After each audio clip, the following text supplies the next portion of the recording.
Telugu one ప్రేక్షకులకి నమస్కారం. శ్రీకృష్ణదేవరాయల యుగమే చాలా స్వర్ణయుగం. అందులో ప్రబంధ యుగం మరీ గొప్పది. ఆ ప్రబంధ యుగంలో కృష్ణదేవరాయలే రాసిన ఆముక్త మాలేద గొప్ప ప్రబంధం.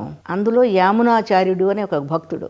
ఈ యామునాచార్యుడు వైష్ణవ భక్తుడు. అతడు ఎల్లవేళలా విష్ణు దేవాలయాలకు వెళ్ళి సేవ చేస్తూ హరినామాన్ని జపిస్తూ వైష్ణవ భక్తుల్ని ఆదరిస్తూ పూజా విధానం నడుపుతూ జీవితాన్ని గడుపుతున్నాడు. అతనంటే శ్రీ మహావిష్ణువుకి చాలా అభిమానం. గొప్ప శిష్యుడు, గొప్ప భక్తుడు.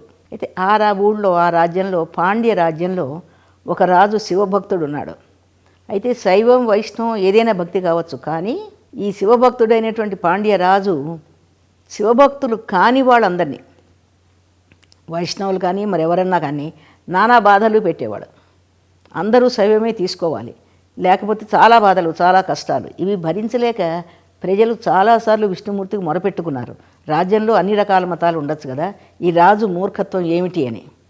కానీ తమాషా ఏమిటంటే రాజుగారి భార్య రాణిగారు వైష్ణవ మతస్థురాలు.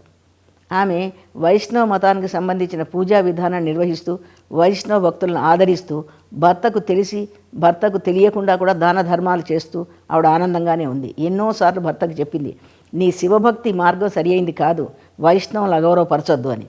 కానీ ఆ భర్త ఏనాడు ఆ రాజు వినలే.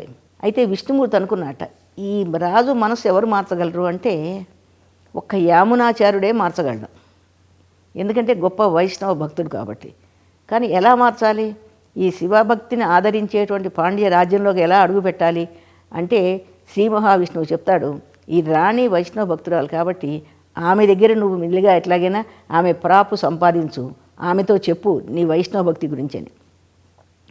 ఒక రోజున ఆవిడ దాన ధర్మాలు చేస్తుంటే యామునాచార్యుడు కూడా వెళ్ళి వాటిని స్వీకరించి, అమ్మ ఒక వినతి అంటాడు. ఆ రాణి చాలా ఆనందంగా ఏమిటి చెప్పు అంటే, నేను వైష్ణవ మతాన్ని గురించి ఈ రాజ్యసభలో వాదోపవాదాలు చేసి గెలుస్తాను.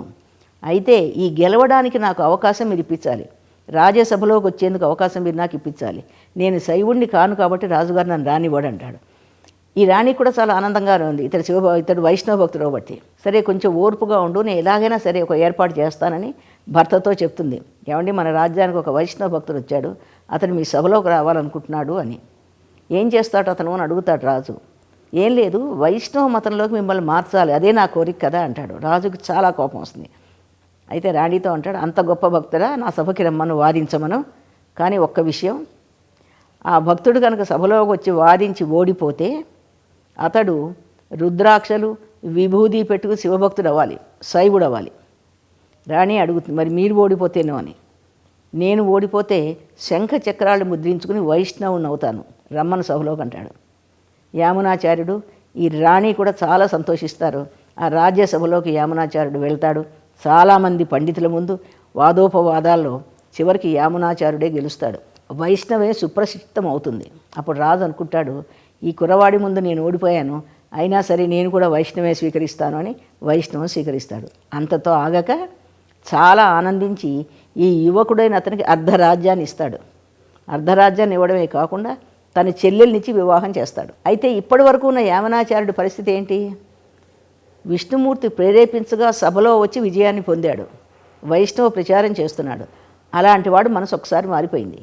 రాజ్యం, రాజ్యభోగం, యవ్వనవతైన భార్య, ఈ సిరి సంపదలు, ఈ భోగాల మధ్య ఉండిపోయి అసలు విష్ణుదేవుని మర్చిపోయాడు. అది విష్ణువు గురించి ఆలోచించడం కానీ, ఆ రాజ్యంలో యజ్ఞయాగాదులు చేయడం కానీ, వైష్ణవ దేవాలయానికి వెళ్ళడం కానీ, విష్ణు భక్తి ప్రచారం చేయడం, ఇవన్నీ మొత్తం వదిలేశాడు.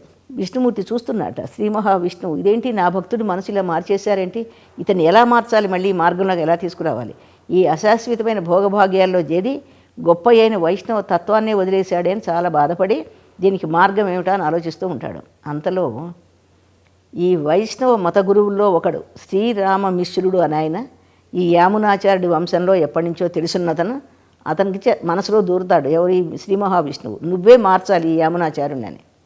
అయితే ఒకసారి ఇతను వెళతాడు, వెళ్ళి యామునాచార్యుని పిలుస్తాడు. మహాత్మా మీరు వచ్చారా గురువు గారని చాలా ఆనందిస్తాడు. ఏంటి యామునాచార్య, నువ్వు అసలు వైష్ణవం ఏది, వైష్ణవ భక్తి ఏది, ఈ రాజ్యము, రాజ్య సంపద ఇవన్నీ ఏమిటి నీకంటాడు. కాదు, నేను ఐహిక భోగాల్లో మునిగిపోయాను, ఇప్పుడు ఇక విష్ణువు ఎవరు నాకు సంబంధం లేదు, నాకు ఆ భక్తితో సంబంధం లేదంటాడు. అయితే అనుకుంటాడు, ఓహో ఇదే మార్గం. అయితే సరే, ఇప్పుడు ధనం మీద ఆశ ఉన్నవాడు ఏ మాట చెప్పినా వెంటనే ప్రలోభపడతాడు. అయితే అంటాడు, సరే నీకు అంత ఉత్సాహం ఉంది కదా ధనం మీద, రాజ్య సంపదల మీద, మీ పూర్వీకులు ఒక గొప్ప నిక్షేపం, ఒక నిధి ఇక్కడ దాచిపెట్టారు, నువ్వు రా, నీకు చూపిస్తా అంటాడు. నిధి అనగానే చాలా ఆనందం వచ్చేసింది యామునాచార్యుడికి. ఎంత సంపద ఉందో ఆ సంపద అంతా తను అనుభవించాలి. వెంటనే అంటాడు, తప్పకుండా నేను వస్తానంటాడు. అయితే ఇప్పుడు రా, నాతో బయలుదేరి అంటాడు. యామునాచార్యుడు ఈ శ్రీరామ మిశ్రుడు అనే గురువుతో వెళుతూ వెళుతూ వెళుతూ వెళుతూ ఉండగా తీసుకెళ్ళి ఎక్కడుంది నిధి అంటాడు. ఉండు, చూపిస్తాను అని శ్రీరంగనాథుని ఆ దేవాలయంలోకి తీసుకెళ్తాడు. ఇదేమిటి, శ్రీరంగనాథుని దేవాలయంలో ఎక్కడుందో నిధి చూపించు అంటే చూపిస్తారా అని తిన్నగా తీసుకెళ్ళి ఆ విగ్రహం ముందర నిలబెడతాడు. ఏది నిధి అని అడుగుతాడు. అప్పటికి కూడా యామునాచార్యుడి మనసులో అసలు ఇంతవరకు విష్ణుభక్తి కానీ, అయ్యో తను పొరపాటు చేశానేమో అని కానీ, శ్రీ మహావిష్ణువు తను దయదలిచి రాజాస్థానానికి పంపించి ఆ విషయాలు ఏమీ మనపులో లేవు. ఎప్పుడు సంపద వస్తుందో తీసుకెళ్ళిపోదామని. అయితే ఆ శ్రీరామ మిశ్రుడు అంటారు, ఉండు చూద్దుగానని, ఒక్క నిమిషం ఆగు అని ఆ శ్రీరంగనాథుని పాదపద్మాలకేసి చూడంటాడు. యామునాచార్యుడు శ్రీరంగనాథుని పాదపద్మాన్ని చూస్తున్నాడు. ఆ దేవాలయంలో ఉన్న ఘంటానాదం, ఆ దేవాలయంలో ధూపనీప నైవేద్యాలు, ఇవన్నీ తన మనసులో ఏదో ఒక చైతన్యాన్ని కలిగిస్తున్నాయి. ఒకప్పుడు తనేమిటి, ఇప్పుడు తనేమిటి, మొత్తం అసలు ఈ జీవాత్మ వెళ్ళి పరమాత్మలో కలిసే సమయంలో ఈ రాజ్య వైభోగం రాగానే అవన్నీ నేను వదిలిపెట్టి ఎంత పొరపాటు చేశాను నా జీవితంలో, అశాశ్వతమైన వాటిని దృష్టిలో పెట్టుకుని శాశ్వతమైన భక్తిని దూరం చేసుకున్నానని ఒక్కసారి మార్పు వచ్చేస్తుంది. అప్పటి నుంచి అతను మళ్ళీ తిరిగి వైష్ణవ భక్తిలోకి మారి ఈ రాజ్య వ్యామోహం వదిలేసి వైష్ణవ భక్తిలోనే విష్ణు ఆరాధనలోనే ముక్తుడవుతాడు అని చెప్తారు. అంటే ఏమిటంటే ఈ రాజ్యభోగాలు అవి గొప్పవే, మానవ జీవితం అందరికీ కావాల్సినవే.